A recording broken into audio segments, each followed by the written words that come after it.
Welcome to all my dear students, welcome to this short revision session of strength of material. तो आज हम discuss करने वाले हैं एक ऐसा टॉपिक और ऐसे टॉपिक का रिवीजन करने वाले हैं जो सबसे ज़्यादा रिक्वायर्ड आपकी तरफ से देखा गया है, that is called Mohr circle. तो सबसे ज़्यादा मोस्ट डिमांडिंग अभी तक मैंने लेक्चर देखा है, जो सभी बच्चे रिक्वेस्ट कर रहे थे कि मोहर सर्कल के कंसेप्ट्स को डिस्कस करिए।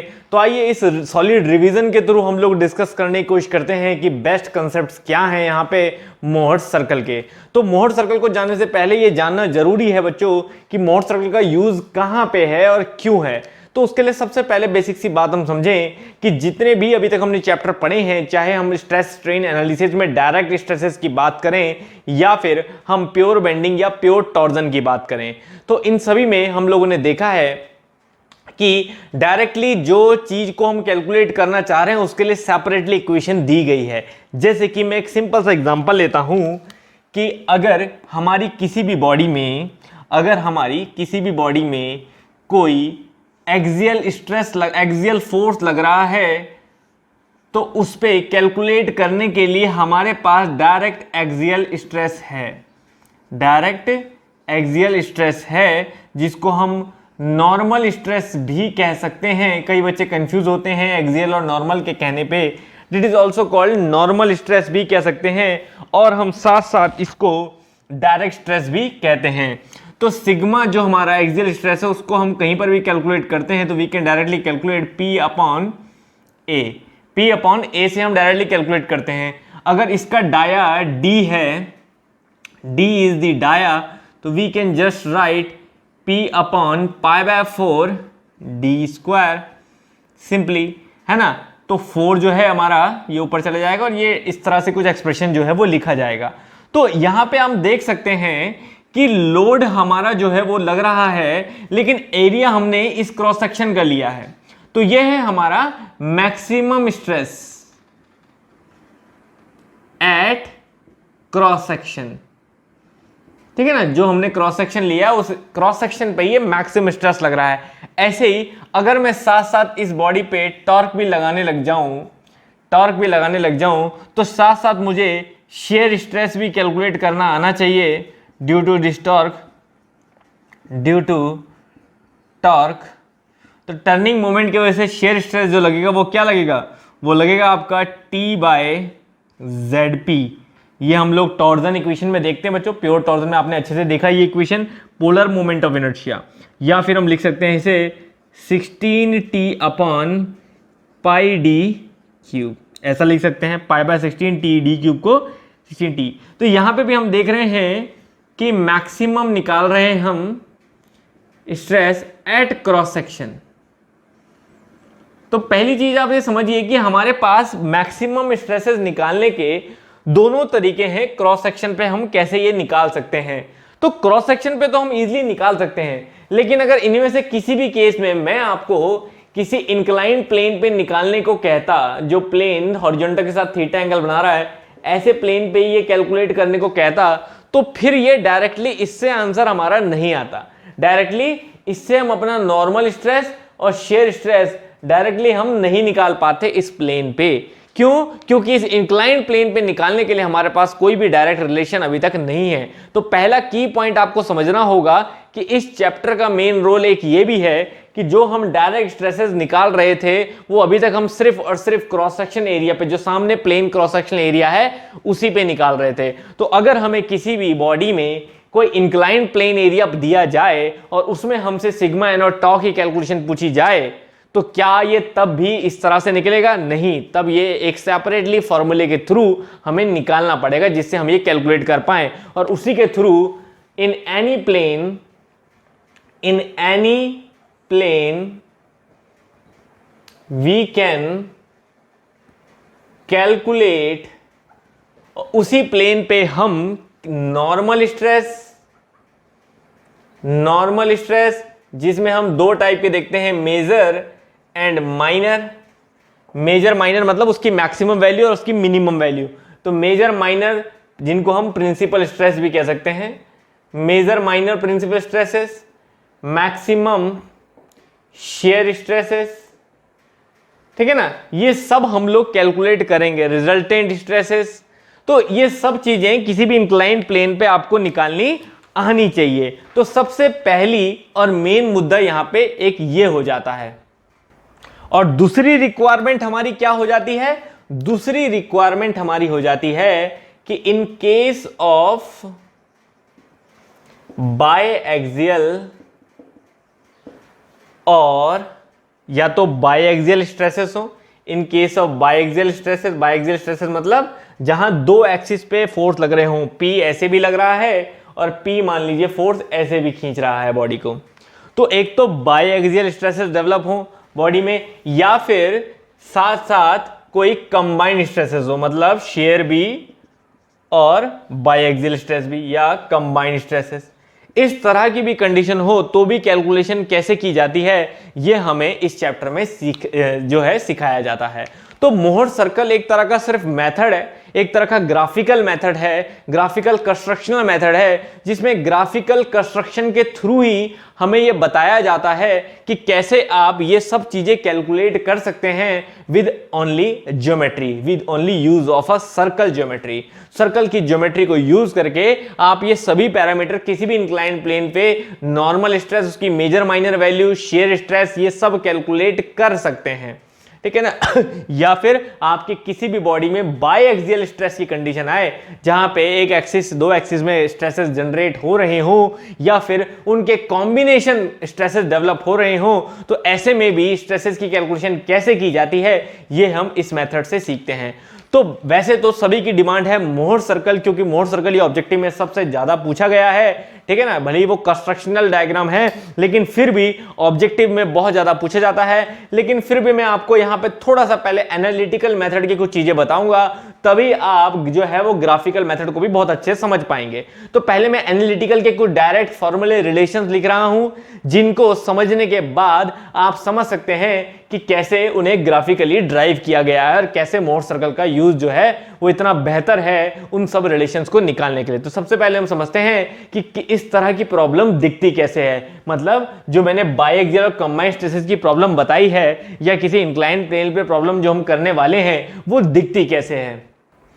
तो देखिए, आपको याद होगा फर्स्ट चैप्टर के रिवीजन के दौरान मैंने आपको बताई थी 3D स्ट्रेसेस की कंडीशन, ठीक है ना। 3D स्ट्रेसेस की मैंने एक कंडीशन आपको बताई थी। अब इससे मैं आपको प्रॉब्लम समझाने में हेल्प करूंगा कि कोई बॉडी है, we take a 3D body, हमने कोई 3D बॉडी ली थी, इस तरह की कोई 3D बॉडी हमने ली थी और उसमें हमने देखा था कि इस 3D बॉडी के हर प्लेन पे हमने देखा था कि इसके x, y एंड z, हर प्लेन पे हर एक्सिस के साथ हमने देखा था कि हर प्लेन पे 3 स्ट्रेसेस डेवलप हो रहे हैं, एक नॉर्मल और 2 शेयर।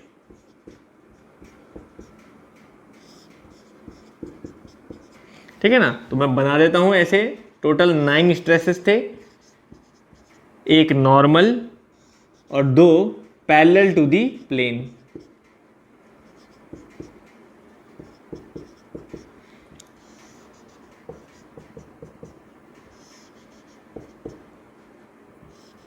ठीक है, मैं कोई डेरिवेशन नहीं समझा रहा हूं बच्चों, यहां पे मैं सिर्फ आपको थोड़ा सा चीजें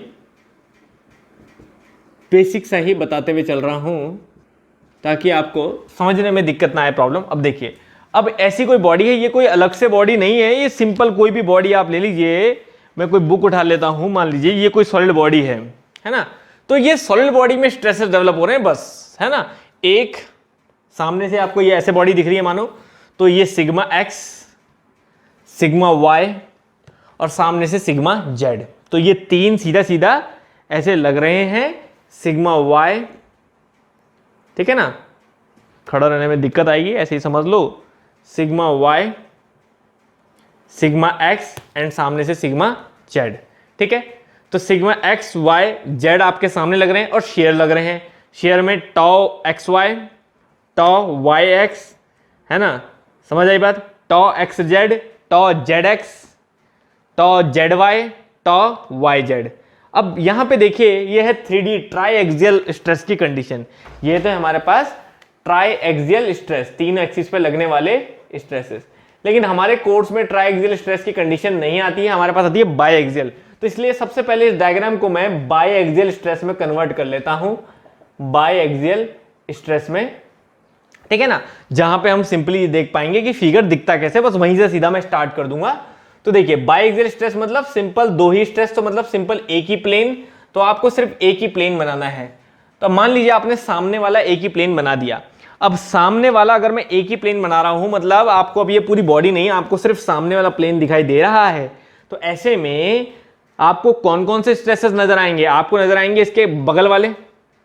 तो अब इसके बगल में कौन कौन से निकल रहे हैं? तो चलिए एक साइड देखें तो सिग्मा एक्स, मान लीजिए हमने सामने वाला ये प्लेन ले लिया, तो मुझे क्या दिखाई दे रहा है? इसके बगल में सिग्मा एक्स दिखाई दे रहा है। ऐसे ही सेम सिग्मा एक्स इस साइड भी होगा। मैंने क्या कहा था, दूसरी साइड भी जो है वो सेम ही है, ठीक है। एक सिग्मा वाई दिखाई दे रहा है, ऐसे ही सेम नीचे सिग्मा वाई भी होगा। तो 2 तो सिंपल ये दिखाई दे रहे हैं मुझे, sigma x, sigma y and sigma y, ठीक है। अब शेयर में मुझे कौन कौन से दिखाई देंगे? देखो अब शेयर मुझे दिखाई देंगे, सामने से बॉडी है तो उसके अगल बगल वाले शेयर दिखाई देंगे। बस सामने बॉडी है तो बॉडी का शेयर कैसे दिखाई देगा? एक ये और एक ऊपर नीचे। तो बस ऊपर नीचे से शेयर होती है बॉडी और अगल बगल से शेयर होती है बॉडी, बाकी मुझे और कोई शेयर दिखाई नहीं देंगे। तो ऊपर नीचे और अगल बगल कौन से हैं? देखिए ऊपर नीचे हैं टॉ वाई एक्स, और इधर से लगता हुआ इसी के नीचे ठीक जाएगा टॉ वाई एक्स, ये टॉ एक्स वाई, और इधर से ही नीचे जाएगा टॉ एक्स वाई, ये। तो बस आपको सिर्फ और सिर्फ ये 2 शेयर नजर आएंगे, tau y x and tau y x, tau y x, tau x y, tau x y, ठीक है। इसको या तो ऐसा बोलते हैं y x, tau x y, tau x y, simple. ये आपको नजर आएंगे। तो ये है हमारा कंप्लीट प्रॉब्लम। तो प्रॉब्लम कुछ इस तरह से दिखाई देता है, ये है ट्राइएक्सियल, ये बाइएक्सियल। भाई इतनी सी चीज समझानी थी, बाकी अब मैं आपको शॉर्ट रिवीजन की तरफ ही ले चलूं। अब सिंपल, तो ये बस ये बाइएक्सियल कंडीशन कैसे आई है ये मैंने थोड़ा सा बता दिया आपको डिस्क्रिप्टिव वे में, बाकी आप सिंपल समझ के चलो। ये हो गया आपका बाइएक्सियल कंडीशन। बस अब इसके किसी भी इंक्लाइंड प्लेन पे आपको पूछेगा स्ट्रेसेस क्या हैं, जैसे कि अब इन प्लेन पे पूछे तो इन प्लेन पे तो दिख ही रहा है, इस प्लेन पे स्ट्रेस क्या है? सिग्मा एक्स है और एक टॉ एक्स वाई है। इस प्लेन पे क्या है? सिग्मा वाई है, टॉ वाई एक्स है। इस प्लेन पे ये दोनों हैं, इस प्लेन पे ये दोनों हैं। लेकिन अगर अब आपसे पूछे कि बताइए किसी भी इंक्लाइन प्लेन पे, यहाँ खींच दो, यहाँ खींच दो, यहाँ खींच दो, किसी भी एंगल पे खींच दो आप, तो मान लीजिए हमने ये एंगल खींच दिया और हमने कहा बताइए इस थीटा एंगल पे, यहाँ के साथ भी थीटा बना सकते हो, इस थीटा एंगल पे जो प्लेन है उसमें बताइए कि नॉर्मल स्ट्रेस कितना होगा और शेयर स्ट्रेस कितना होगा, ठीक है। नॉर्मल मतलब परपेंडिकुलर टू दिस प्लेन और शेयर मतलब पैरेलल टू दिस प्लेन, ठीक है ना। बस ये हमारी सिंपल सी कोशिश होती है। तो इसको हम लोग सबसे पहले एनालिटिकल मेथड से करते हैं। तो मैं डायरेक्ट फॉर्मूले ही लिखूंगा सारे। तो सबसे पहले एनालिटिकल मेथड मैं आपको बताने जा रहा हूं, उसके बाद हम सीधा तुरंत ग्राफिकल में मोहर सर्कल में आ जाएंगे।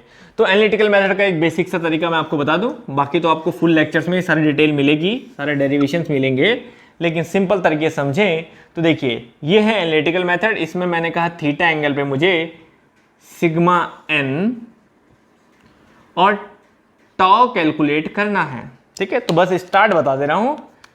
ये है आपके पास सिग्मा वाई, ये है आपके पास सिग्मा एक्स, ये है आपके पास टॉ एक्स वाई, ये है आपके पास टॉ एक्स वाई या वाई एक्स बोल दो, एक ही बात है। कॉम्प्लीमेंट्री स्ट्रेसेस हैं वो इक्वली होते हैं, वाई एक्स, सिंपल, ठीक है।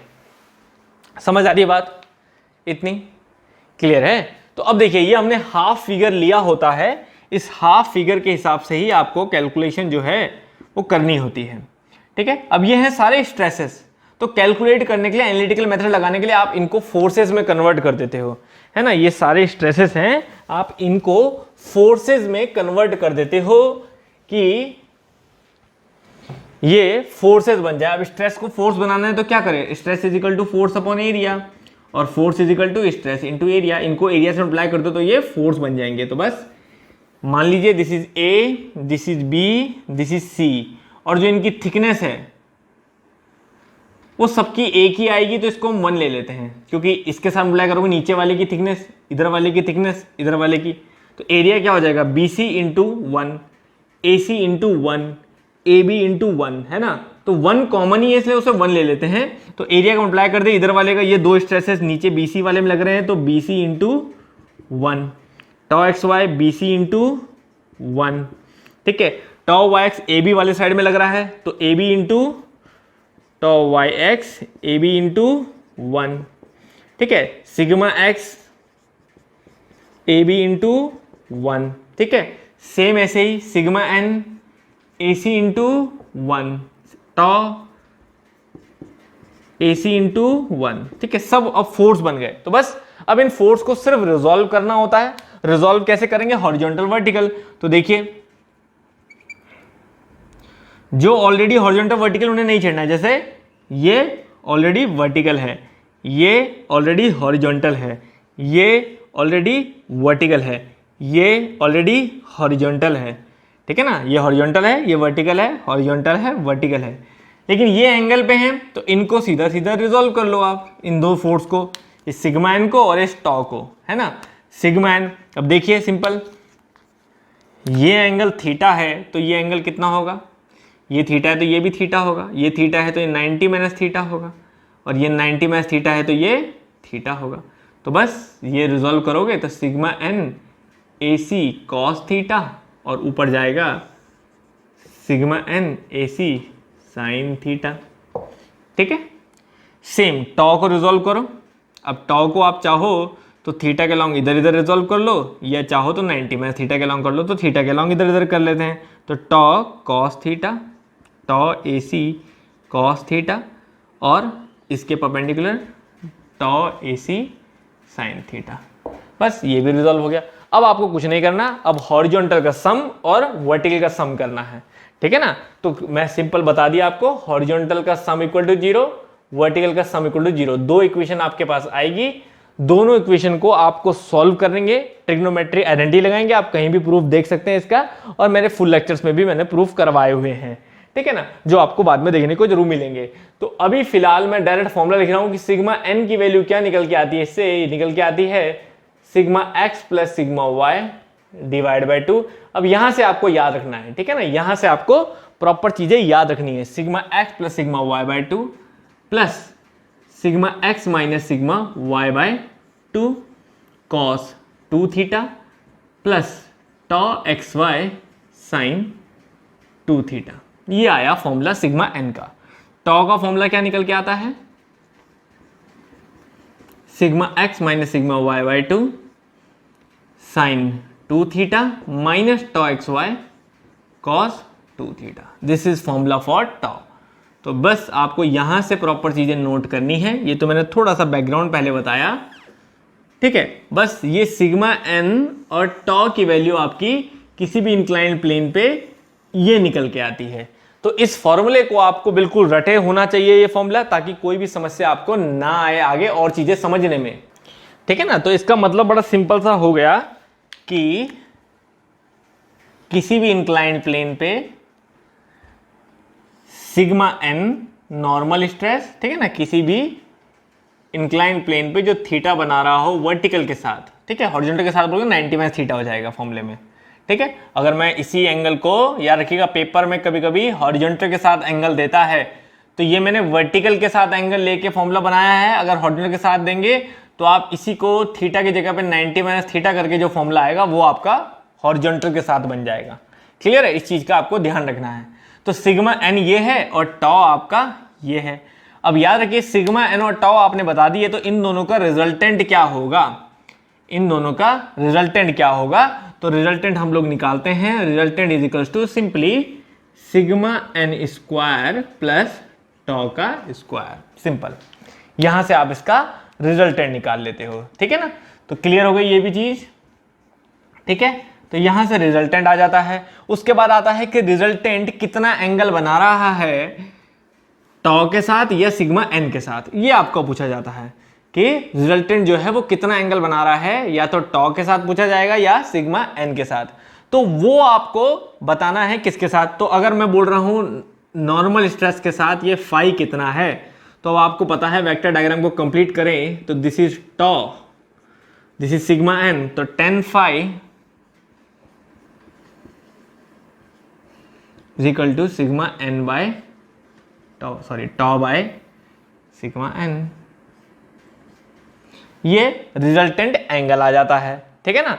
तो ये हो गया हमारा, ये रिजल्टेंट एंगल हो गया। अब आती है बात मेजर और माइनर प्रिंसिपल स्ट्रेस की, मेजर और माइनर प्रिंसिपल स्ट्रेस की, ठीक है ना।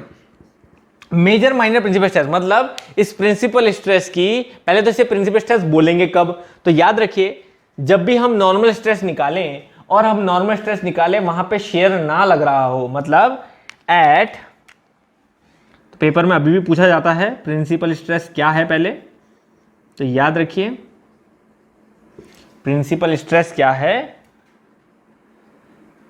The stress acting on principal plane. Definition को स्टेप वाइज समझिएगा, बिल्कुल क्या बोल रहा हूं, वो स्ट्रेस जो प्रिंसिपल प्लेन पे लगता है, एक्ट करता है, उसे हम प्रिंसिपल स्ट्रेस बोलते हैं। अब बात आती है प्रिंसिपल प्लेन क्या है, तो प्रिंसिपल प्लेन है, what is principal plane then, तो याद रखिए the plane of zero shear, वो प्लेन जहां पे शेयर ना लग रहा हो।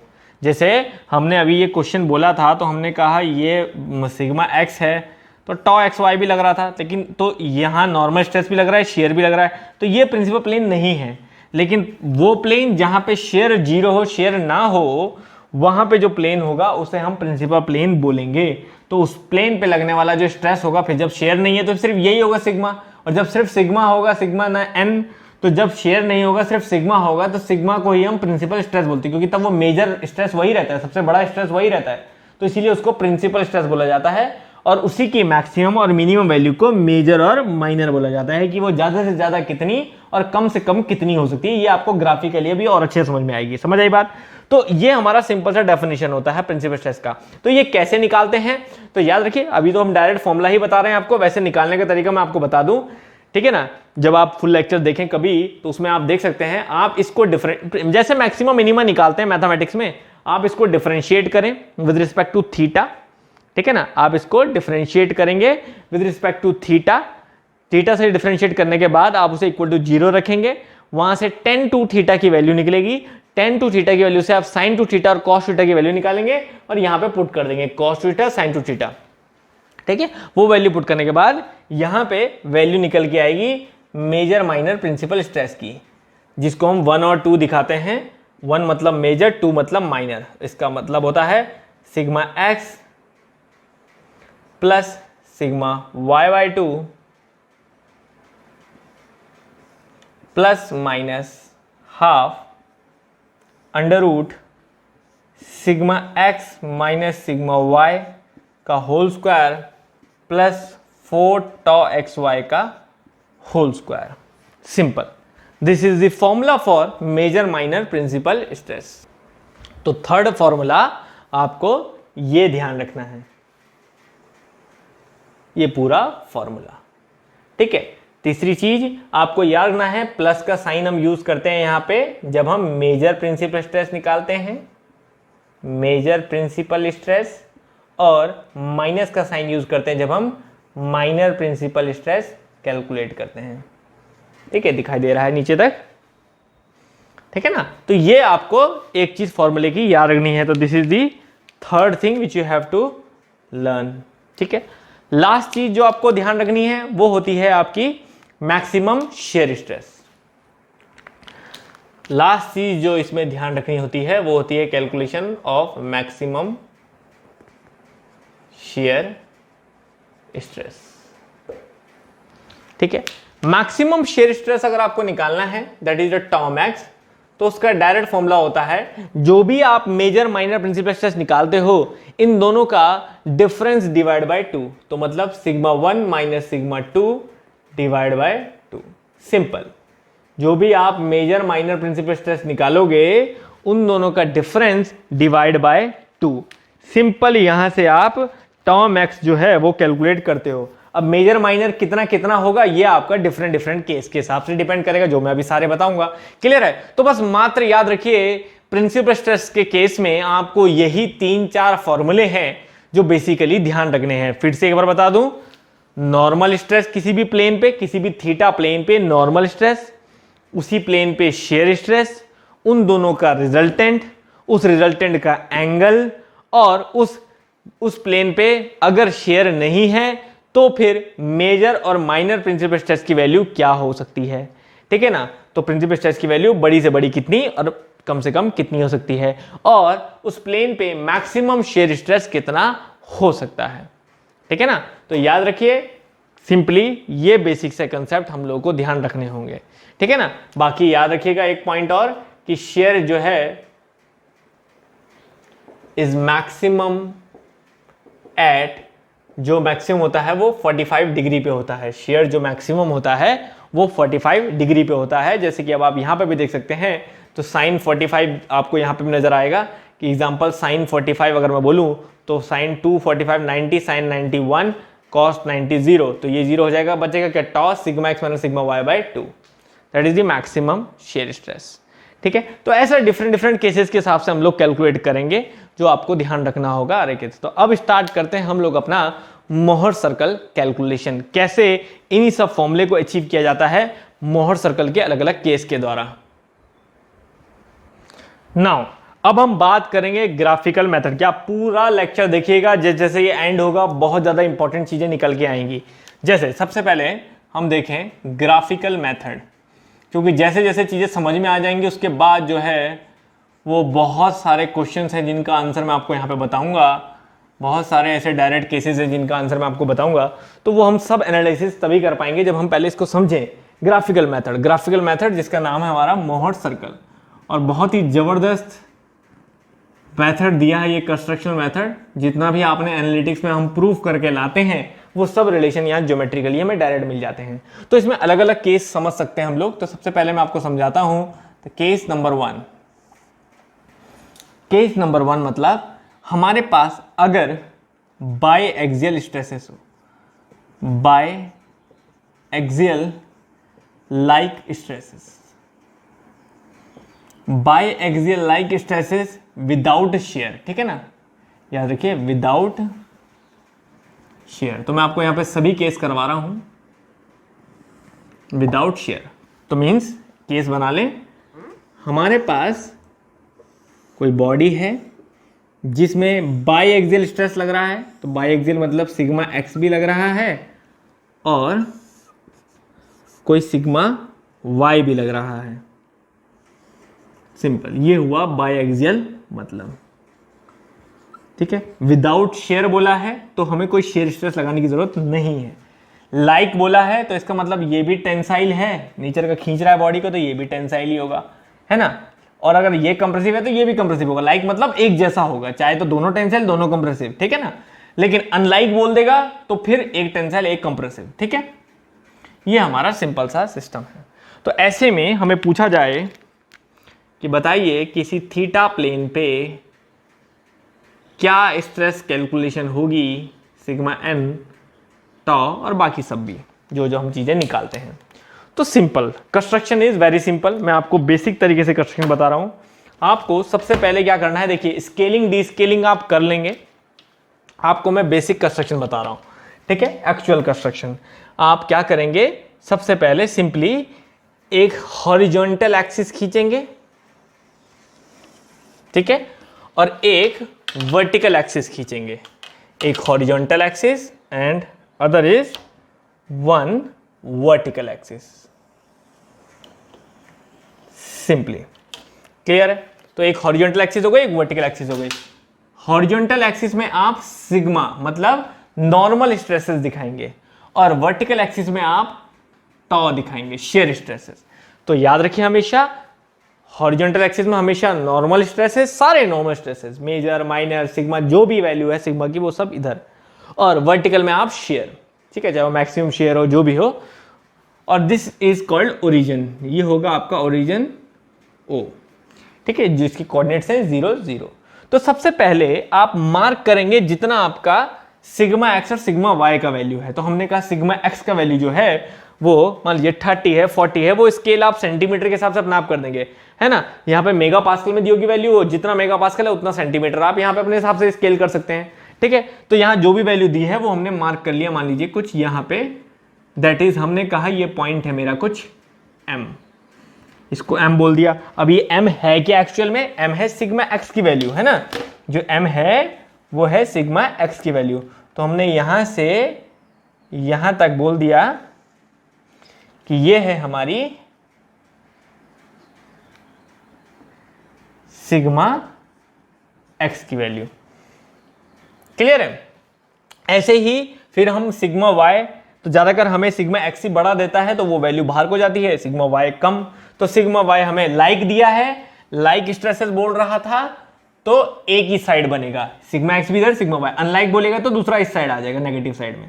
तो लाइक बोला है तो सिग्मा y भी इधर, मान लीजिए सिग्मा y कुछ कितना सेंटीमीटर, उससे कुछ कम होगा, इतना मेगा पास्कल, तो वो कुछ यहां आ जाएगा, मान लीजिए यहां आ जाएगा। तो यहां से यहां तक की वैल्यू हमारी हो जाती है सिग्मा y।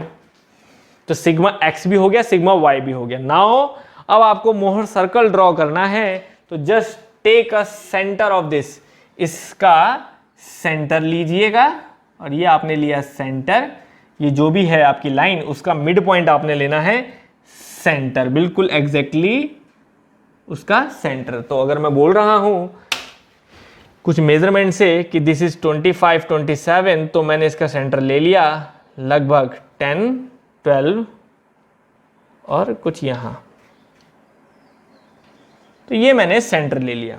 नाउ अब इसको सेंटर मान के और इसको रेडियस मान के आप एक सर्कल ड्रॉ कर लेंगे, that will be your Mohr circle. तो मान लीजिए मैंने इसको सेंटर माना, ठीक है, और इसको रेडियस माना, दिस विल माय रेडियस, और मैं एक जो है वो सर्कल ड्रॉ कर लूंगा, दिस इज माय सर्कल। ये सिंपली मेरा जो है वो सर्कल ड्रॉ हो जाएगा, ठीक है ना। समझ आ रही है बात, क्लियर है पॉइंट जो समझे आप। तो हमने क्या बोला, इसको मिड पॉइंट मान के और एक हम सर्कल ड्रॉ कर देंगे। मैं सर्कल ड्रॉ कर लेता हूं पहले, ठीक है। तो ये मेरा एक सर्कल ड्रॉ हो गया सिंपल। तो बस अब आपको क्या करना है, जितना भी आपको थीटा एंगल दिया है उस एंगल का ट्वाइस करिए 2 थीटा, ठीक है ना। इसके पीछे क्या रीजन है ये सब हमने लेक्चर्स में आपको बताए हैं। तो ये थीटा के एंगल को डबल करके इसको बेस मान के, ठीक है ना, इसको बेस मान के जितना भी आपका ये एंगल होगा आपने यहां रखना है, इसको बेस मानना है। और जो भी 2 थीटा एंगल है, मानो 60 है, तो आप इस 60 का ये मार्क कर देंगे यहाँ पे, और यहां से सीधी एक लाइन ड्रॉ कर देंगे जो कि आपके सेंटर से होगी कुछ इस तरह से, ठीक है ना। तो बस ये आप कह देंगे 2 थीटा एंगल। अब ये था हमारा C, ये था M and this is N। तो इसको हम मान लीजिए नाम देते, कुछ भी दे दीजिए, P बोल दीजिए, ठीक है। अब देखिए ये आपने 2 थीटा एंगल बनाया, तो अब होगी कंस्ट्रक्शन पूरी। अब आपको लास्ट क्या करना है, इस P से सीधा एक परपेंडिकुलर नीचे ड्रॉप करना है, जो कि मान लीजिए यहाँ Q पे टकराता है, सिंपल। बस अब आपको सिर्फ कैलकुलेशन करनी है, जो आपने मेजरमेंट के हिसाब से बनाया होगा उसको मेजर करना है। अब मेजर क्या क्या करना होगा, तो याद रखिएगा, सबसे पहले है बात सिग्मा n। सिग्मा n आपका फॉर्मूला आपको पता है, sigma x plus sigma y by 2, sigma x plus sigma y by 2 plus sigma x minus sigma y by 2 cos 2 theta plus tau x y sine 2 theta. ये होता है formula जो हमने analytical method में देखा था। लेकिन अब आप देखोगे सिग्मा x है सिग्मा y, लेकिन टॉ एक्स वाई नहीं है इस केस में, तो टॉ एक्स वाई 0 है, मतलब सिर्फ इतना बचा फॉर्मूला। तो ये आपकी सिग्मा एन की वैल्यू यहाँ आनी चाहिए। तो याद रखिए ग्राफिकल कंस्ट्रक्शन के हिसाब से sigma n is equal to होता है आपका इस O से लेके इस Q तक का डिस्टेंस, मतलब OQ। जो OQ होगा आप उसे मेजर भी करेंगे ज्योमेट्रिकली, ठीक है ना। यहां तो मैं नहीं करके दिखाऊंगा क्योंकि जरूरत नहीं है, तो आप याद रखिए यहां तो मैं सिर्फ मार्क करके दिखाऊंगा आपको कि O से लेके Q तक का, या यहां से यहां तक आप बोले O से लेके Q तक का जो डिस्टेंस है, this is your sigma n. यही आपकी सिग्मा एन की वैल्यू होती है, ठीक है। इसको आप प्रूव कर सकते हैं ज्योमेट्रिकली OC प्लस CQ करके, फिर उसके बाद ऐड वैड करेंगे, वैल्यू पुट करेंगे और आंसर ही आ जाएगा, ठीक है। This is your sigma n, ठीक है। अब बात आती है टॉ की, व्हाट वेयर इज टॉ। तो याद रखिए PQ इस परपेंडिकुलर की जो हाइट होती है वही आपकी टॉ की वैल्यू होती है। तो दिस परपेंडिकुलर इज योर टॉ। तो सिग्मा एन भी आ गया, टॉ भी आ गया। नाउ हमने अगला क्या निकाला था, resultant. Where is the resultant. तो रिजल्टेंट हमारा क्या होता है, sigma n square plus tau square, ठीक है। तो यहां से यहां तक की जो वैल्यू होगी, this will be your resultant. यहां से यहां तक की जो वैल्यू होगी वो आपकी रिजल्टेंट होगी, ठीक है ना। तो यहां पे मैं इसकी वैल्यू भी लिख देता हूं। टॉ की वैल्यू भी क्या है, sigma x minus sigma y by 2 cos 2 sin 2 theta sin 2 theta minus tau x y होता है, टॉ एक्स वाई तो 0 है, तो सिर्फ इतना ही ये टॉ होगा। तो टॉ भी आ गया, आर भी आ गया, ठीक है ना। आर क्या बोला हमने, O से लेके P तक की वैल्यू जो है वो आर होती है। तो सिग्मा एन हो गया, टॉ हो गया, रिजल्टेंट हो गया। Now where is the phi angle. तो याद रखिए सिग्मा एन के साथ बना रहा है, this is the phi angle. तो ये फाई भी जो है tan फाई भी आपका निकल आता है सिंपली इस ज्योमेट्री से, ठीक है। लास्ट वन टॉ मैक्स। हमने क्या बोला था, मैक्सिमम टॉ मैक्स वो कितना होगा। तो हमने क्या बोला था, major minor principal stress, major minor principal stress का डिफरेंस, ये हमने बोला था बाई 2 इसका डिफरेंस। तो पहले मेजर माइनर निकाल लेते हैं। Now major principal stress sigma 1 कितना होगा। तो हमने क्या बोला था कि सिग्मा की वैल्यू बड़ी से बड़ी कितनी। तो देखो ओरिजिन में सिग्मा की वैल्यू क्या है, 0। तो मतलब इधर को सिग्मा की वैल्यू बढ़ रही है, तो मैक्सिमम कहां तक ले सकते हो। तो याद रखिए सर्कल का जो सबसे आखिरी पॉइंट होगा वहां तक आप मैक्सिमम सिग्मा की वैल्यू ले सकते हो। तो यहां से लेके सर्कल का सबसे आखिरी पॉइंट देखिए कौन सा है, M, है ना, यही तो है। तो यही सिग्मा 1 होगा। और अब आप देख सकते हैं सिग्मा 1 किसके बराबर है, सिग्मा x के। तो ये M तक ही तो है, सिग्मा 1 सिग्मा x के ही बराबर है। तो मतलब इस केस में मेजर प्रिंसिपल स्ट्रेस यही है। और क्यों ना हो, यही मेजर प्रिंसिपल स्ट्रेस क्यों है, क्योंकि हमने क्या बोलता, प्रिंसिपल स्ट्रेस वो जो प्रिंसिपल प्लेन पे लगता है, प्रिंसिपल प्लेन वो जो शेयर 0 होता है जहाँ। तो इस प्लेन पे देखिए ना, इस प्लेन पे शेयर है कहाँ, शेयर 0 है। इस प्लेन पे शेयर 0 है, तो यही प्रिंसिपल प्लेन है और यही प्रिंसिपल स्ट्रेस है, मेजर प्रिंसिपल स्ट्रेस, ठीक है ना। तो समझ आ गई बात। Sigma 1 is equal to sigma s. Minor principal stress, minor principal stress क्या होगा। तो माइनर प्रिंसिपल स्ट्रेस होता है सिग्मा 2। और सिग्मा 2 कितना हुआ, तो माइनर मतलब ओरिजिन से सबसे नजदीक सर्कल का पॉइंट, तो n है। ओरिजिन से सर्कल का सबसे नजदीकी पॉइंट कौन सा है, n है। तो यहां से यहां तक हम कह सकते हैं, ठीक है ना। तो याद रखिए O से लेके M तक मेजर था, तो O से लेके N तक माइनर है। और जो किसके बराबर है, सिग्मा y के, जो किसके बराबर है, सिग्मा y के।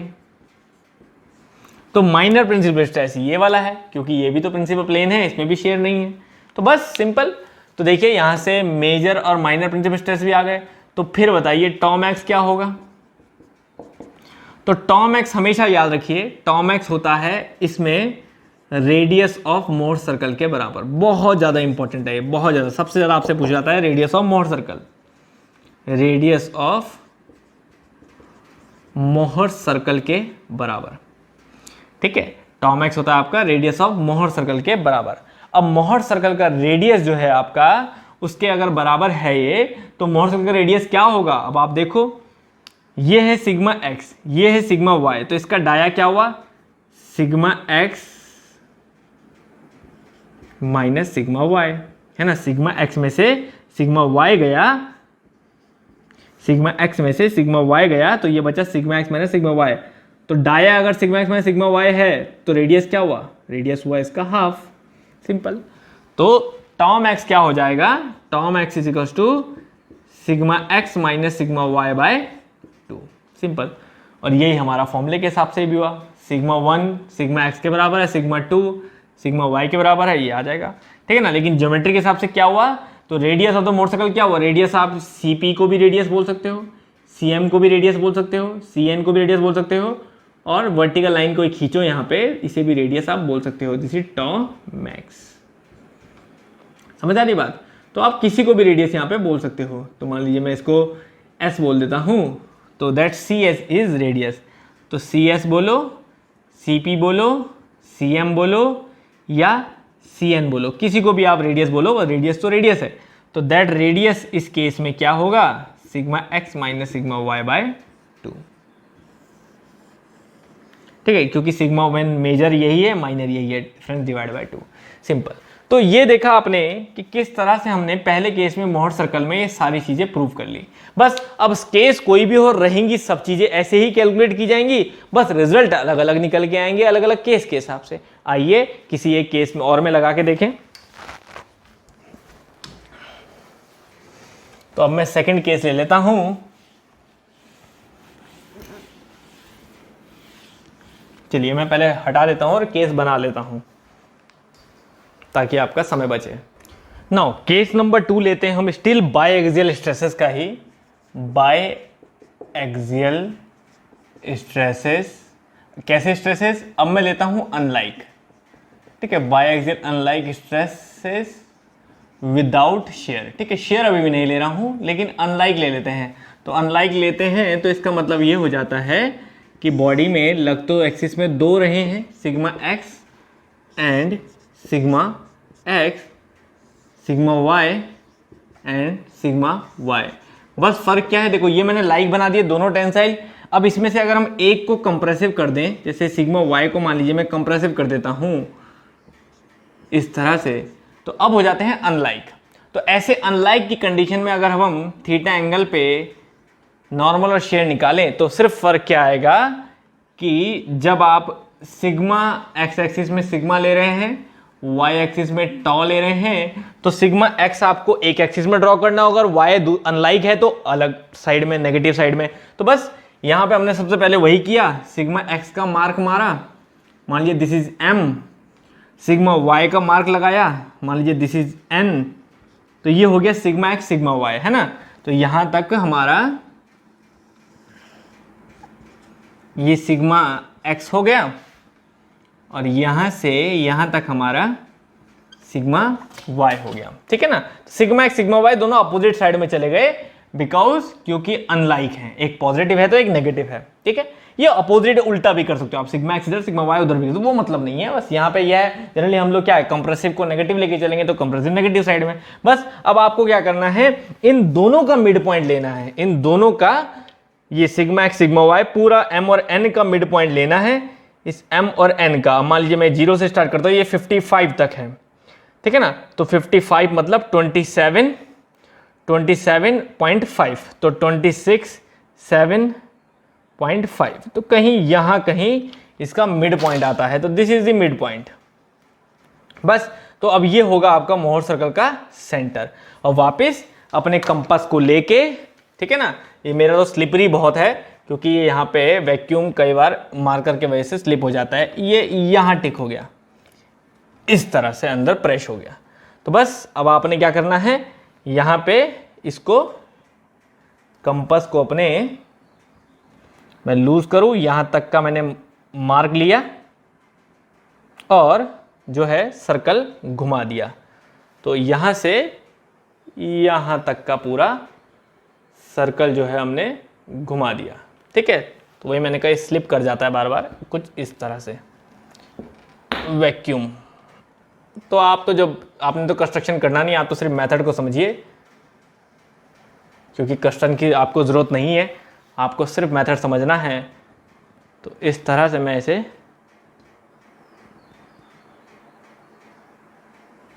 सर्कल को पूरा कर लेता हूं अपने, ठीक है, इस तरह से, ठीक। तो सिंपल यहाँ पे मेथड को सिर्फ समझे हम, क्योंकि कंस्ट्रक्शन तो आपको ना सब्जेक्टिव में आनी है ना ही ऑब्जेक्टिव में, बस स्टेप सारे पता होने चाहिए। तो ये हमारा सेंटर था, इस सेंटर से हमने ये सर्कल बना लिया, वापस फिर वही करना है, इसको बेस मान के हम प्रोटेक्टर से जो 2 थीटा एंगल होगा उसको ड्रॉ कर लेंगे। तो 2 थीटा एंगल मान लीजिए हमारा कहीं यहाँ आता है, तो हम यहाँ से ये 2 थीटा एंगल को ड्रॉ कर लेंगे। अगेन बस दैट इज P, यहाँ से परपेंडिकुलर नीचे Q, बस अब आप वैल्यूज पुट कर दीजिए। क्या था, PQ जो था वो टॉ था, O से लेके Q तक जो था वो सिग्मा n था, है ना। यहाँ से हम ऐसे मार्क कर सकते हैं, नीचे भी मार्क कर सकते हो आप, कोई दिक्कत नहीं। ये सिग्मा n है, O से लेके Q तक सिग्मा n, P से लेके Q तक टॉ, O से लेके P तक रिजल्टेंट इन दोनों का, है ना। O से लेके P तक इन दोनों का resultant, this is angle phi. Clear है, तो रिजल्टेंट हो गया, टाउ हो गया, सिग्मा एन हो गया, फाई हो गया। क्लियर है।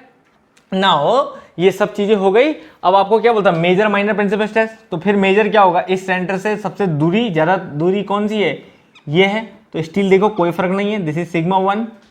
सबसे नजदीक सर्कल ये, तो सिग्मा 2। तो अगेन वही सिग्मा एक्स और सिग्मा वाई के बराबर है, कोई फर्क नहीं आया है, ठीक है ना। तो ये सारी चीजें ऐसे ही कैलकुलेट की जाती है, आप आराम से यही सब डिस्टेंसेस जो हैं वो कैलकुलेट कर सकते हैं स्टिल अगेन। क्लियर है। नाउ अब हम मूव करते हैं केस नंबर 3 की तरफ। की तरफ, जहां पे मैं कंप्लीट फुल केस लेता हूं, उसके बाद मैं आपको और डिफरेंट केस बताऊंगा जो पेपर में आते हैं।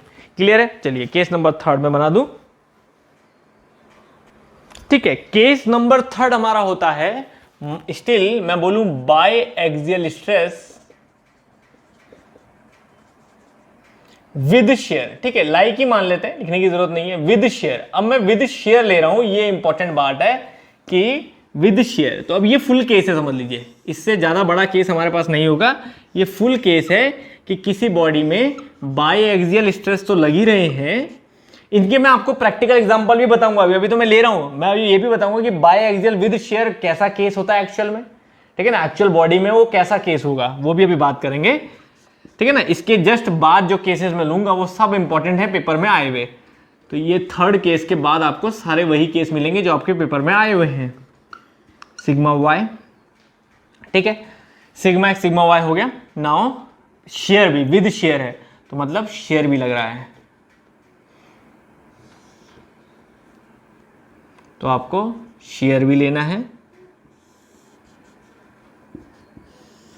ठीक है, टॉ एक्स वाई, वाई एक्स लिखने की जरूरत नहीं है, एक ही होते हैं वो, कॉम्प्लीमेंट्री। भाई इक्विलिब्रियम में है ना क्वेश्चन, इक्विलिब्रियम में मतलब ये इधर घुमाएगा तो उतने ही शेयर से इधर घुमाना होगा, तो ये इक्वल ही रहता है। ठीक है, नाउ ये सिंपल हमारे पास केस है। अब किसी थीटा प्लेन पे आपको पूछ रहा है, सब कुछ कैलकुलेट करिए। नाउ अगेन फिर वही एक्सिस हम लोग खींच दें, तो एक वर्टिकल एक्सिस हम लोगों ने खींच दी, एक हॉरिजॉन्टल एक्सिस हम लोगों ने खींच दी,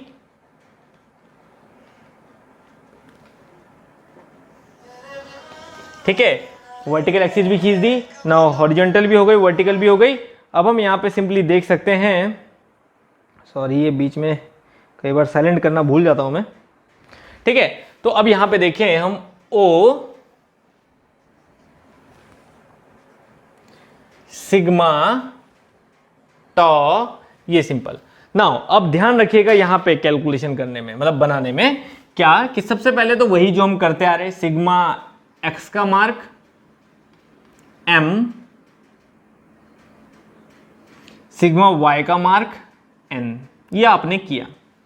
ठीक है, इतने तक कोई समस्या नहीं है, बल्कि मैं थोड़ा सा इधर करना चाहूंगा, चलो खैर ठीक है, कोई बात नहीं। ठीक है, m और n आपने किया। अभी तक हम क्या करते थे, अब इसका मिड पॉइंट लेते थे और ड्रॉ कर देते थे, नहीं अब ऐसा नहीं होगा। ठीक है, सिग्मा एक्स और सिग्मा वाई आपने ड्रॉ किए। नाउ अब आपको क्या करना है, इसका मिड पॉइंट लेना। क्यों? क्योंकि अभी शेयर भी है, अब ये शेयर भी है, आपको ये शेयर ड्रॉ करना है। एक क्लॉकवाइज है और एक एंटी क्लॉकवाइज है, तो आपकी मर्जी है किसको पॉजिटिव किसको नेगेटिव रखना चाहते हो, क्लॉकवाइज को या एंटी क्लॉकवाइज को। ठीक है, तो जिसको भी पॉजिटिव रखना चाहते हो उसको ऊपर बनाओ, जिसको नेगेटिव उसको नीचे। ठीक है, तो मान लीजिए मैं क्लॉकवाइज को पॉजिटिव, इसको मैं ऊपर रखता हूं, तो जितना भी आपका टॉ एक्स वाई है उसका भी स्केल कर लो आप। मानो टॉ एक्स वाई 40 मेगापास्कल, तो आपने 4 सेंटीमीटर ले लिया, तो 4 सेंटीमीटर की लाइन ऊपर और 4 सेंटीमीटर की लाइन नीचे हम लोगों ने ले ली। ठीक है, तो हम यहां पे 4 सेंटीमीटर की लाइन ऊपर, जो भी हमें दिया होगा, तो मान लीजिए मुझे कुछ टॉ एक्स वाई की वैल्यू ये है, तो मैंने एक टॉ एक्स वाई ऊपर इतना और उतना ही नीचे मैंने ड्रॉ कर लिया।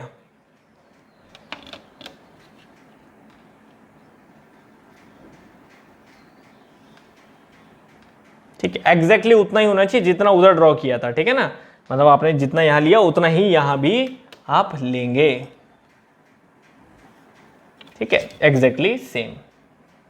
तो ये आपका क्या मिला आपको, ये मिला आपको टॉ एक्स वाई। याद रखिए tau x y, tau x y ऊपर और टॉ एक्स वाई नीचे आपने ड्रॉ किया। अब इन दोनों को मिलाइए, इन दोनों पॉइंट को आपको मिलाना है। अब अगर आपने एग्जैक्ट बराबर ड्रॉ किए होंगे तो मिड पॉइंट पे कट करेंगे, तो इन दोनों को मिला के आप ज्वाइन कर लेंगे। ठीक है ना, तो इन दोनों को हमने मिलाया ऐसे और ये ज्वाइन कर लिया। ठीक है, तो ये कहीं मिड पॉइंट पे यहां टच करेंगे। तो बस अब this is your centre of the more circle. अभी तक क्या कर रहे थे हम, इसका सेंटर ले रहे थे, अब इसका सेंटर लेना है और रेडियस ये नहीं लेना है, रेडियस इसको नहीं लेना है। ठीक है ना, अभी तक हम इन्हीं को रेडियस ले रहे थे, रेडियस इसको नहीं लेना है, रेडियस आपको ये लेने हैं। ठीक है ना, तो इनको आप रेडियस लेके एक सर्कल ड्रॉ कर देंगे। तो बस वो भी सेम चीज यहां पे करनी है कि इसको आप रेडियस मानेंगे ऐसे। ठीक है ना, और यहां से आप एक सर्कल ड्रॉ कर देंगे। अब देखिए सर्कल जो है वो एम से बाहर कट करेगा, ये चीज समझने वाली है। सर्कल जो है एम से बाहर कट करेगा, यहां सेम ऐसे ही यहां पे एन से बाहर कट करेगा। ठीक है ना, सेम चीज।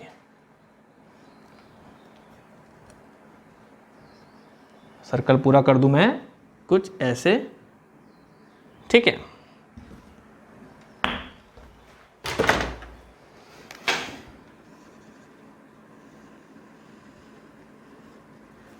ठीक है। अब देखिए देखने वाली बात सिर्फ ये थी कि इस सर्कल ने जो कट किया वो m से बाहर यहां कहीं कट किया, तो दिस इज कॉल्ड u, और इसने यहां कहीं कट किया, दिस इज कॉल्ड v। तो ये हमें मेन चीज ध्यान रखनी है कि इसको रेडियस लेके ये ऐसे यहां कट करता है। नाउ दूसरी चीज जो आपको ध्यान रखनी वो है जो 2 थीटा आप ड्रॉ करते हैं। देखिए जब 2 थीटा आप ड्रॉ करते हैं तो अभी तक आप बेस डाया को ले रहे थे, लेकिन अब ध्यान रखना इसको बेस ना लेके आपको इसी डाया को बेस लेना है जो आपका डाया था ये। तो 2 थीटा जो एंगल है वो यहां से ड्रॉ होगा। तो यहां से मान लीजिए कहीं भी आ सकता है, वो मान लीजिए कहीं यहां आता है या यहां आता है, कोई यहां पे आपने मार्क किया, तो आप इसको यहां से ऐसे ही ज्वाइन कर देंगे। ठीक है ना, तो अब दिस इज पॉइंट P। बस बाकी सब अब वही है, बाकी सब वही है। यहां से जो परपेंडिकुलर नीचे ड्रॉप होगा यही टॉ कहलाएगा। यहां से O से लेके P तक का जो डिस्टेंस होगा, हॉरिजॉन्टल डिस्टेंस, वही आपका सिग्मा n कहलाएगा। कोई अंतर नहीं बाकी चीजों में। यहां से जो P तक का सीधा सीधा लाइन होगा वही आपका रिजल्टेंट कहलाएगा। इनका एंगल जो होगा वही आपका फाई कहलाएगा। और मेन इंपॉर्टेंट है यहाँ पे टॉ मैक्स। टॉ मैक्स क्या बोला था हमने, रेडियस ऑफ मोर सर्कल। अभी तक रेडियस ऑफ मोर सर्कल क्या थे, एक केस में आया था sigma x minus sigma y by 2, और सेकंड केस में अनलाइक वाले में sigma x plus sigma y by 2, क्योंकि sigma x minus sigma y में सिग्मा वाई जो है नेगेटिव है, तो माइनस माइनस प्लस हो गया। लेकिन अब इसमें रेडियस ऑफ मोर सर्कल क्या होगा, ये इंपॉर्टेंट होता है हमेशा, टॉ मैक्स। और दूसरी चीज मेजर माइनर प्रिंसिपल स्ट्रेस। अब देखो, अब ओरिजिन से मेजर दूरी सर्कल की मैक्सिमम कहां तक है, वी यू तक, तो this is called major principal stress sigma 1। और ये क्या है, v तक, तो दैट इज कॉल्ड माइनर, कम से कम दूरी v तक, this is called minor principal stress. अब देखो, अब सिग्मा एक्स और सिग्मा वाई के बराबर नहीं है, क्योंकि सिग्मा एक्स तो m तक है, लेकिन ये आया u तक, है ना। सिग्मा y जो है वो n तक है, लेकिन ये आया v तक। तो अब जो फॉर्मूला हमने बनाया था वो मेनली यहीं पे होता है कि सिग्मा n जो आप लिख रहे हैं वो तो सिंपल है आपका, दैट इज योर, ठीक है, मैं यहां लिख देता हूं सारे वैल्यूज। सिग्मा एन जो है वो तो स्टिल वही है ओपी, सिग्मा और जो टॉ है वो स्टिल वही है पी क्यू परपेंडिकुलर, रिजल्टेंट जो है वो स्टिल वही है ओपी, है ना, समझ रहे ना। ये हॉरिजॉन्टल है और ये इंक्लाइंड है, ठीक है, इसलिए इसको ओपी ना बोल के हम लोग ओ क्यू बोल दे तो ज़्यादा अच्छा है, हॉरिजॉन्टल ओ क्यू, ताकि ओपी से कंफ्यूजन ना हो। ओ क्यू ये हुआ ओ क्यू, ठीक है, ये क्यू है, यहाँ पे परपेंडिकुलर टच कर रहा है वो क्यू है, ठीक है। तो रिजल्टेंट ओपी इंक्लाइंड हो गया, ठीक है। नाउ अब यहाँ पे रिजल्टेंट हो गया सिग्मा एंड टॉ। अब हमने क्या बोला, मेजर माइनर, तो सिग्मा 1 सिग्मा 2 ये क्या है, तो सिग्मा 1 है आपका major principal stress, that is O से लेके यू तक का डिस्टेंस, ठीक है। सिग्मा 2 ये सब प्रूफ मैं सब्जेक्ट जो पूरा सब्जेक्टिव करवाता हूँ डिटेल लेक्चर, तो उसमें ये सारा प्रूफ करवाता हूँ, ओ यू कैसे निकलेगा पूरा फॉर्मूला, और ये O V simple.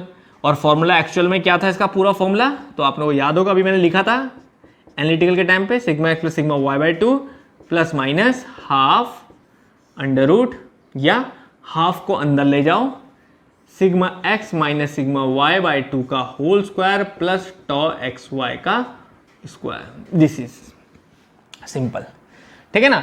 Now what is tau max, तो हमने क्या बोला, टॉ मैक्स होता है radius of the Mohr circle, radius of Mohr circle. सबसे ज्यादा ये पेपर में पूछा गया है, खासकर बड़े एग्जाम में, लाइक गेट जैसे एग्जाम में, रेडियस ऑफ मोहर सर्कल। तो टॉ मैक्स यहाँ पे रेडियस ऑफ मोहर सर्कल क्या होगा, तो कहीं से भी आप ज्योमेट्री से निकाल सकते हैं। देखो रेडियस ये सी ये भी हो सकता है, सी ये भी हो सकता है, सी यू भी हो सकता है, सी वी भी हो सकता है, और सी यहाँ तक भी हो सकता है। कहीं से भी आप रेडियस निकालना चाहें निकाल सकते हैं।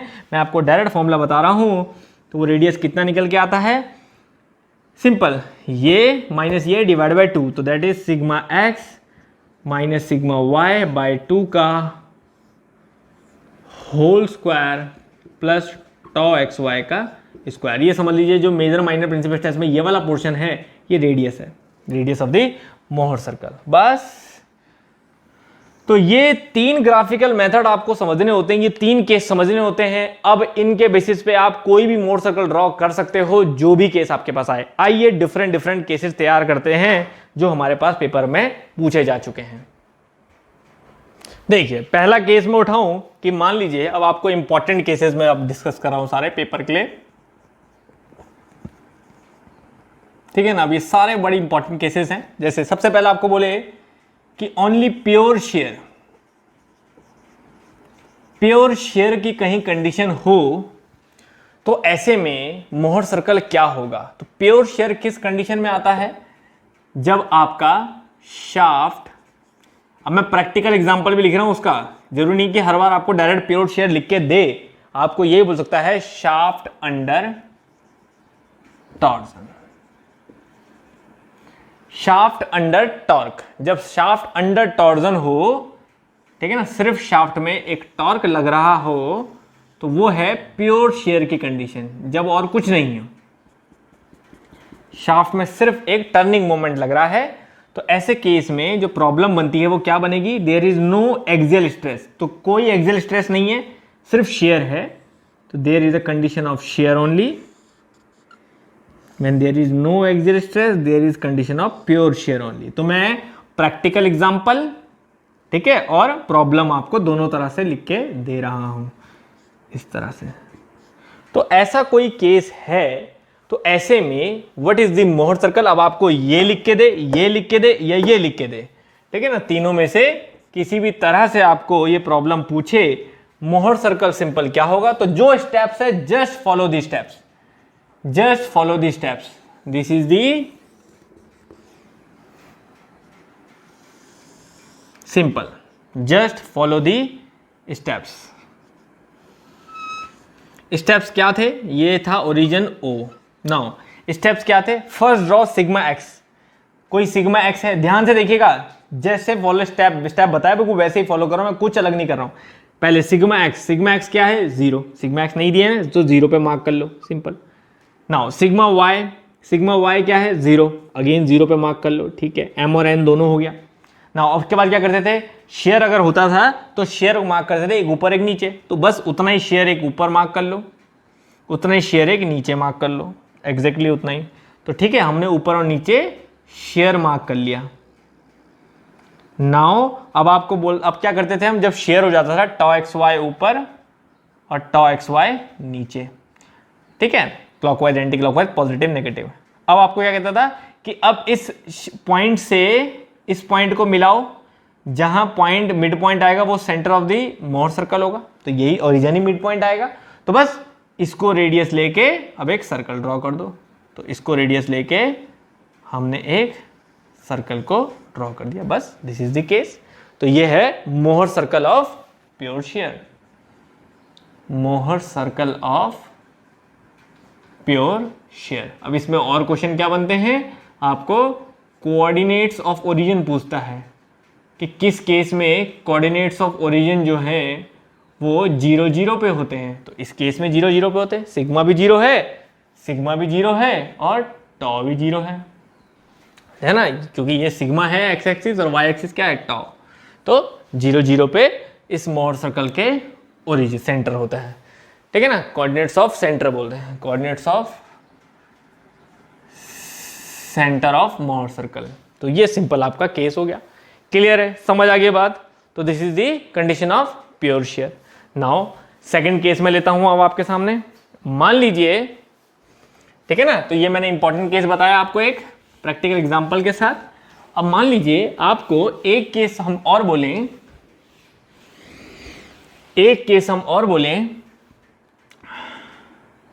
बॉडी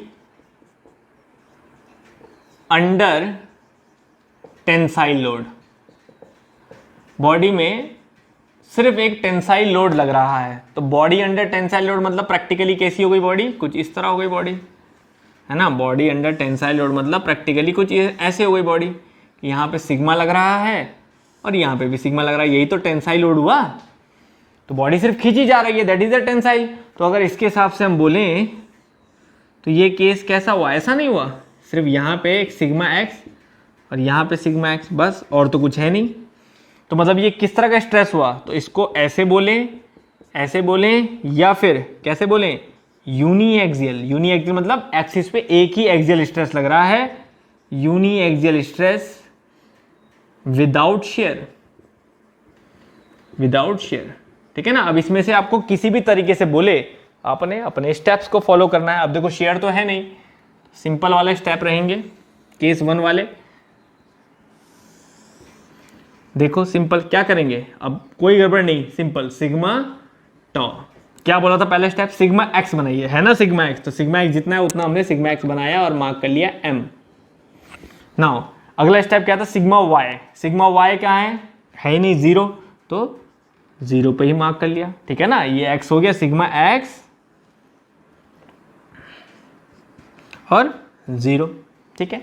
नाउ सिग्मा एक्स हो गया, y हो गया। अब क्या करते थे, इन दोनों का मिड पॉइंट, तो इन दोनों का मिड पॉइंट ले लिया हमने, इन दोनों का मिड पॉइंट लिया और इसको रेडियस मान के सर्कल ड्रॉ कर लिया, बस सिंपल, ठीक है ना। ये सिंपल सर्कल हो गया इस केस में। अब आपको पूछे, थोड़ा मेरा सर्कल उतना अच्छा नहीं है क्योंकि उतना अच्छा नहीं बन पाता मार्कर से, तो अब यहाँ पे आपको बोले ये मोहर सर्कल जो है टेंसाइल लोड के लिए कौन सा मोहर सर्कल इनमें से होगा, तो ये आपका मोहर सर्कल है, Mohr circle for uniaxial stress, ठीक है ना। अब इसमें एक दो चीजें और भी निकाल सकते हो आप, कोऑर्डिनेट सेंटर कोऑर्डिनेट्स निकालो। सेंटर के कोऑर्डिनेट्स कितने होंगे, देखो सेंटर के कोऑर्डिनेट्स क्या होंगे, देखो इस पॉइंट पे बोल रहे हैं टॉ तो 0 है, तो सिग्मा कॉमा टॉ बताओ, टॉ तो 0 है, सिग्मा कितना है, सिग्मा कितना चल रहा है हम यहाँ पे, सिग्मा एक्स का आधा, तो sigma x by 2 comma 0 is the centre coordinates, simple, clear है, समझ आ गई बात। ये हम कितना चल रहे हैं, सिग्मा एक्स चल रहे हैं, सिग्मा एक्स का आधा चल रहे हैं। टॉम एक्स आपसे पूछे कोई, इस केस में क्या होगा भाई, एक ही तो है सिग्मा एक्स बाय 2, वाई तो है ही नहीं, है ना, मेजर स्ट्रेस है, माइनर तो 0 है, तो मेजर जो है वो सिग्मा एक्स के बराबर है, सिग्मा एक्स बाय 2। तो ये सब कैलकुलेशन बहुत आराम से हो जाती है, बस अगर आप केस पहचानते हैं तो स्टेप्स वही रहने हैं। तो देखो ना, मात्र 3 केस हैं, ठीक है, 3 भी क्या, अनलाइक तो ऐसे ही छोड़ो, 2 केस बस, उन 2 केस के बेसिस पे सारे क्वेश्चन आपके हो सकते हैं। जो भी केस आपको पूछा जाए वो सभी केस यहां पे सॉल्व किए जा सकते हैं। जो एक केस और बनाता हूं मैं, जो पेपर में काफी ज्यादा पूछा जाता है, बहुत इंपॉर्टेंट, वेरी वेरी इंपॉर्टेंट बोलूं क्या, वो ऐसे आएगा, biaxial equal like stresses without shear. Biaxial equal like stresses, समझिएगा इस चीज को। बाय एक्सियल इक्वल मतलब कि 2 स्ट्रेसेस हैं जो लाइक भी हैं, एक जैसे नेचर के, और इक्वल भी हैं। तो मतलब ये सिग्मा है, ये भी सिग्मा होगा, है ना, वाई एक्सिस पे लगने वाला भी सिग्मा ही होगा। तो मतलब एक्स और वाई दोनों बराबर हुए। अब ऐसा केस विदाउट शेयर, तो ऐसे केस में मोहर सर्कल कैसा होगा, बहुत बड़ा इंपॉर्टेंट, बहुत बार पेपर में पूछा गया है ये केस, इसको आप बहुत आसानी से समझ सकते हैं। देखिए अब स्टेप्स वही है, सिग्मा एक्स कितना है, सिग्मा के बराबर, तो यहां हमने मार्क कर दिया कुछ m, कितना है यहां से यहां तक, तो यहां से यहां तक हमने ले लिया सिग्मा, ठीक है। सिग्मा y कितना है, सिग्मा के बराबर, तो n भी इसी के ऊपर आ गया, फिर यही n हो गया, m भी यही है, n भी यही है। नाउ अब क्या करते थे हम, अब इस m और n के बीच का मिड पॉइंट लेते थे। अब तो यही पॉइंट है, तो इसका मिड पॉइंट कहां से आएगा और सर्कल कैसे ड्रॉ होगा, समझ रहे ना। तो m और n का ही मिड पॉइंट लो और इसी पे सर्कल ड्रॉ करो, तो ये तो यही पॉइंट हो गया सिंपल। तो बस यही मोहर सर्कल है। तो सिंपल पूछा जाएगा, in which case Mohr circle is a point, किस केस में मोहर सर्कल एक पॉइंट होता है। तो याद रखिएगा, इस केस में मोहर सर्कल एक पॉइंट होता है। This is the case where Mohr circle is a point. समझ आई बात। तो बहुत बार इसी तरह से पेपर में पूछा जाता है, तो आपको सिंपल बताना है कि इस केस में मोहर सर्कल एक पॉइंट की तरह होता है। समझ गए बात। चलें एक और केस की तरफ। ऐसे ही एक इंपॉर्टेंट केस कभी आपको इस नाम से आता है, जैसे आपसे पूछा जाए कि देखिए एक्सियल, जैसे मैंने टेंसाइल का केस बोला, ऐसे सेम कंप्रेसिव का भी हो सकता है, कंप्रेसिव वाला केस भी हो सकता है। तो वो सेम ही है यूनी एक्सियल वाला, क्योंकि एक्सियल में बस आप खींच रहे हैं, कंप्रेसिव में प्रेस कर रहे हैं, तो उसमें भी सिंगल स्ट्रेस ही रहेगा। लेकिन एक इंपॉर्टेंट केस हम लोग यहाँ पे ले सकते हैं, आपसे पूछा जाता है pressure vessels, stresses in a pressure vessel, stresses in a thin cylinder, ठीक है ना। थिन सिलेंडर में स्ट्रेसेस जो है वो किस तरह से लगते हैं, या प्रेशर वेसल नाम से आपसे पूछा जाए, तो आप सभी को पता है कि किसी भी थिन सिलेंडर में स्ट्रेसेस जो हैं वो 2 टाइप के लगते हैं, एक सरकमफेरेंशियल, ठीक है ना, और एक हमारा लॉन्गिट्यूडनल, ठीक है। तो इसमें याद रखिएगा, मैं ये नहीं बना रहा हूँ कि ये खींचने वाला है तो दोनों ही टेंसाइल होते हैं, ठीक है ना, लेकिन जो बड़ा होता है वो सरकमफेरेंशियल, इसलिए मैं सरकमफेरेंशियल को सिग्मा एक्स की जगह पे बना रहा हूँ, ठीक है ना। तो इसमें कंफ्यूज होने की जरूरत नहीं कि सर आपने लॉन्गिट्यूडनल ऐसे लगा, सरकमफेरेंशियल तो ऐसे होना चाहिए था। ये सिलेंडर नहीं है, ये तो एक एग्जांपल है उस प्लेन का, ठीक है ना। उस प्लेन को आप ऐसे ले लो या ऐसे ले लो, बस जो बड़ा है सिग्मा एक्स बड़ा लेते हैं हम लोग, तो सिग्मा सी बड़ा होता है, तो इसलिए मैं यहाँ लिखा है, और सिग्मा एल ये लॉन्गिट्यूडनल और सरकमफेरेंशियल, ठीक है। तो बस ये कौन सा केस हो गया, biaxial stress without shear का, विदाउट शेयर का, और वो भी स्ट्रेस कैसा है, लाइक स्ट्रेस है, सेम होते हैं ना दोनों टेंसाइल, तो लाइक स्ट्रेस। तो ये सेम वही केस है जो हम लोग अभी तक करते हैं। तो इसका मोहर सर्कल वही केस नंबर 1 होता है। जो केस नंबर 1 था हमारा बाय एक्सियल वाला, वही सिग्मा सी सिग्मा एल दोनों का मिड पॉइंट लेके सर्कल ड्रॉ कर दिया सेंटर से। ये सिंपल वही वाला केस है, ठीक है ना। तो ये बेसिक सी चीज़ रहती है, तो इसमें भी कोई दिक्कत नहीं है आई थिंक किसी को भी बनाने में, ठीक है। अब मैं यहाँ पे कुछ चीज़ें और बता देता हूँ, जैसे डिफरेंट डिफरेंट केस की लैंग्वेज को आप समझ पाएँ कि किस में क्या होता है क्या नहीं। तो ऐसा मैं एक टेबल सा ड्रॉ कर देता हूँ, जिसमें मैं सभी केस ले लेता हूँ, तो उसमें स्ट्रेसेस क्या क्या होते हैं वो देखते हैं। अब जैसे यहाँ पे मैंने कुछ डिफरेंट केसेस ड्रॉ करे हैं, और इनमें मैं चाहूँ तो स्ट्रेस की कंडीशंस आपको बता सकता हूँ अलग अलग। जैसे कि सिंपल स्ट्रेस की कंडीशन, मैं कोई प्रिंसिपल स्ट्रेस नहीं बता रहा हूँ, सिंपल स्ट्रेस ना मोहर सर्कल बना रहा हूँ, सिंपल स्ट्रेस की कंडीशन। जैसे मैं आपको सिंपली यहाँ पे बताऊँ कि देखिए pure axial load, pure axial load मतलब क्या होता है, ताकि आप रिजेंबल कर पाएं कि कंडीशंस क्या है। प्योर एक्सियल लोड मतलब सिर्फ एक स्ट्रेस, यूनी एक्सियल स्ट्रेस, है ना। तो ये हुआ सिर्फ यूनी एक्सियल, मतलब यहाँ पे सिर्फ sigma x is equal to P upon, मान लीजिए एरिया ए है, पी अपॉन ए से यूनी एक्सियल स्ट्रेस कैलकुलेट होता है। सिग्मा वाई यहाँ पे कुछ नहीं है, टॉ एक्स वाई यहाँ पे कुछ नहीं है, जीरो। समझ आए बात। प्योर बेंडिंग की बात करें तो प्योर बेंडिंग में एक्सियल स्ट्रेस कुछ नहीं है, तो मतलब there is no sigma x, there is no sigma y, zero. सिर्फ क्या है, बेंडिंग स्ट्रेस होगा, that bending stress is m by Z. Simple, हम बेंडिंग, प्योर बेंडिंग इक्वेशन से जानते हैं इसे निकालना, है ना। Eccentric axial load, eccentric axial load में देखो, अब लोड है इसेंट्रिक, इसेंट्रिक है तो मतलब यहां से ई डिस्टेंस दूरी पे है, तो एक्सियल लोड तो लगेगा, है ना। एक्सियल लोड तो लगेगा, साथ में बेंडिंग भी होगी, है ना, साथ में ये बेंडिंग भी होगी, तो एक्सियल लोड तो लगेगा, साथ में बेंडिंग स्ट्रेस भी लगेगा, ये है टोटल स्ट्रेस। ठीक है, अब बेंडिंग कितना होगा, तो एक्सियल तो आपने ले लिया वही P अपॉन ए, एक्सियल तो आपने निकाल दिया वैसे ही P अपॉन ए, जो भी एरिया होगा यहाँ पे। बेंडिंग स्ट्रेस सेम वैसे ही, कैसा, that is P into E. P into E क्या है, मोमेंट है, m बाय जेड से आप निकालेंगे, P इंटू ई मोमेंट है अपॉन जेड, सिंपल इसका एरिया। क्लियर है। बाकी यहाँ पे भी जैसे यहाँ पे हमने बोला कोई टॉ एक्स वाई भी नहीं होगा, यहाँ पे भी कोई टॉ एक्स वाई नहीं होगा, और ना ही कोई सिग्मा वाई होगा। ठीक है, बस सिग्मा एक्स हुआ जो एक्सियल लोड आपने लिया है। ठीक है, समझ आ गई बात।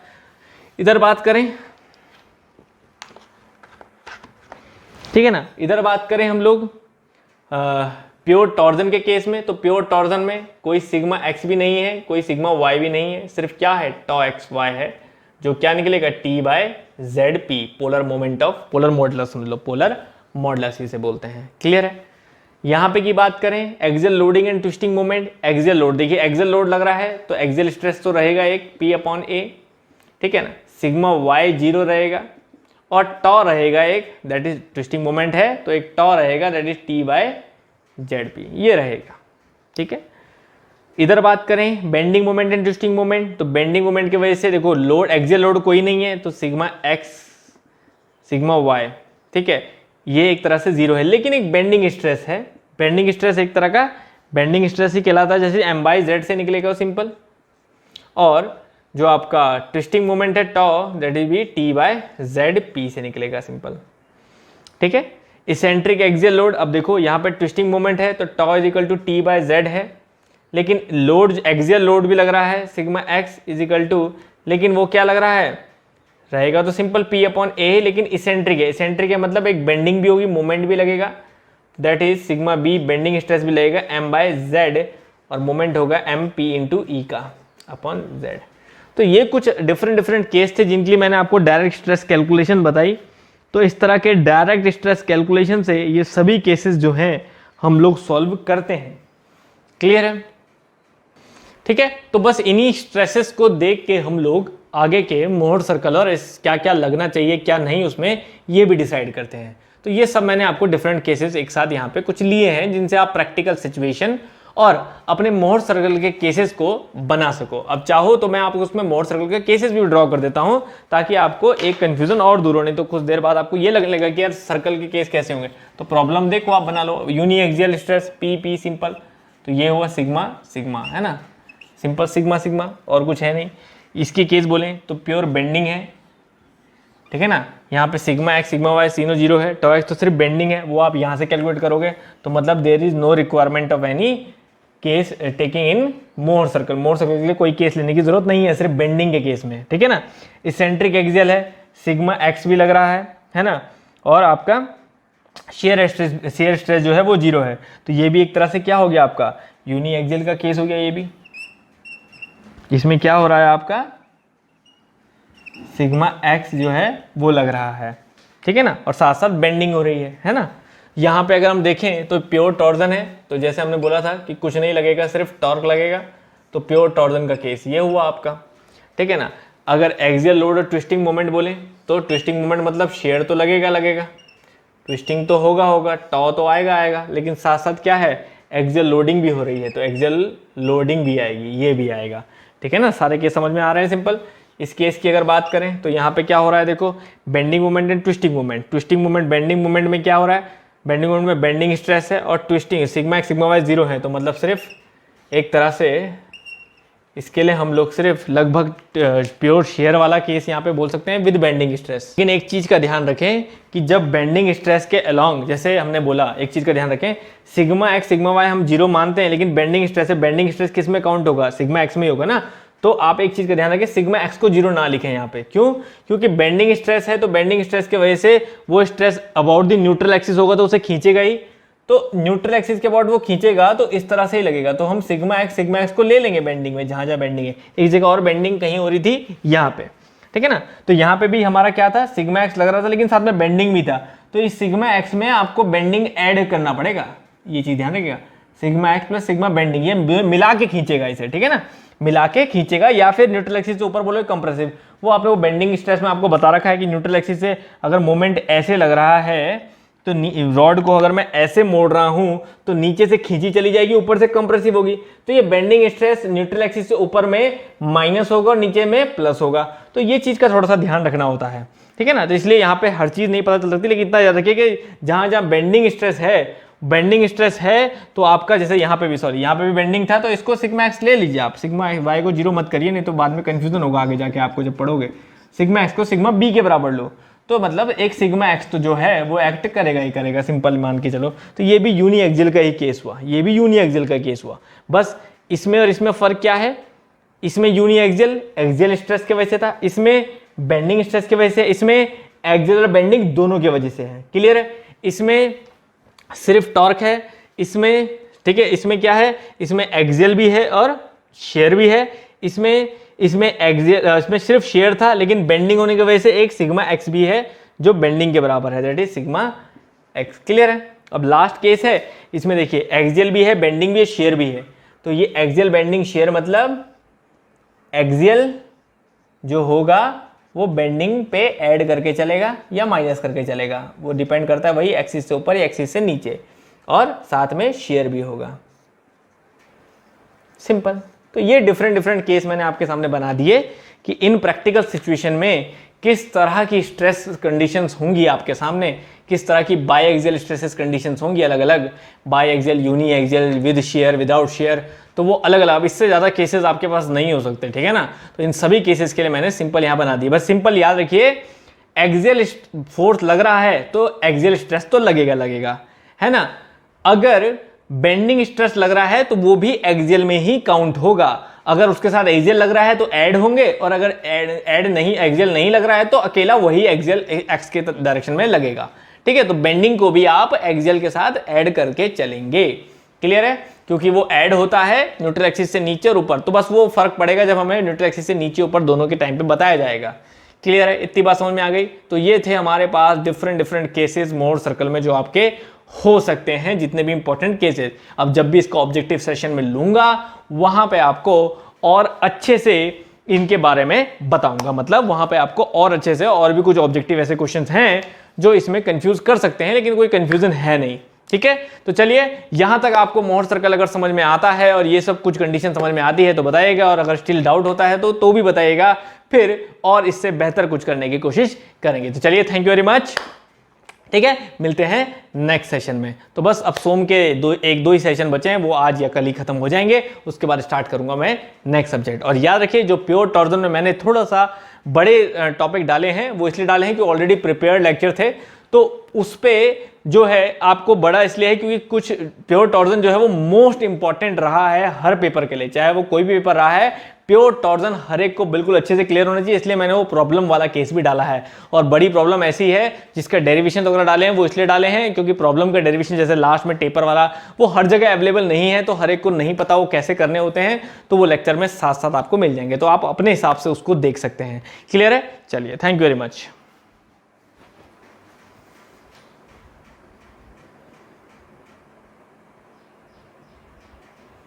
ठीक है ना। और कोई भी कंफ्यूजन लेने की जरूरत नहीं है बच्चों, बिल्कुल क्रिस्टल क्लियर करके चलिए। आपको कोई भी चीज समझ में नहीं आती है आप कमेंट में लिखिए प्रॉपर, कोई चीज समझ में आती है तो वो भी लिखिए, ठीक है ना। जैसे मैंने आपको कहा, तो प्लीज अपना लाइक शेयर वाला ऑप्शन बिल्कुल खत्म करें, जितनी बार आप व्यू करें ठीक है ना। जब भी आप व्यू करते हैं किसी वीडियो को तो प्लीज़ सबसे पहले आपको स्टार्टिंग में ही पता है कैसा लेक्चर है क्या है, तो आप लाइक करने के बाद ही आगे का कंटिन्यू करें, लेकिन लाइक करना ना भूलें, ठीक है ना। मैंने आपको सबकी इंपॉर्टेंस पहले भी बताई है, ठीक है ना। और बाकी मैंने बोला जहां जहां भी आप शेयर कर सकते हैं जरूर शेयर करें, अपने फेसबुक पेज में भी करें, आप प्रमोट ही तो कर रहे हैं अच्छे लेक्चर को। जो भी लेक्चर आपको प्लेलिस्ट में अच्छा लगता है उसको अपने फेसबुक में जरूर शेयर करें, क्योंकि मैं देखता हूं कि जो भी 100-200 बच्चे जुड़े हुए भी हैं फेसबुक में मेरे साथ, शेयर मुश्किल से 2 या 3 ही करते हैं, ठीक है ना।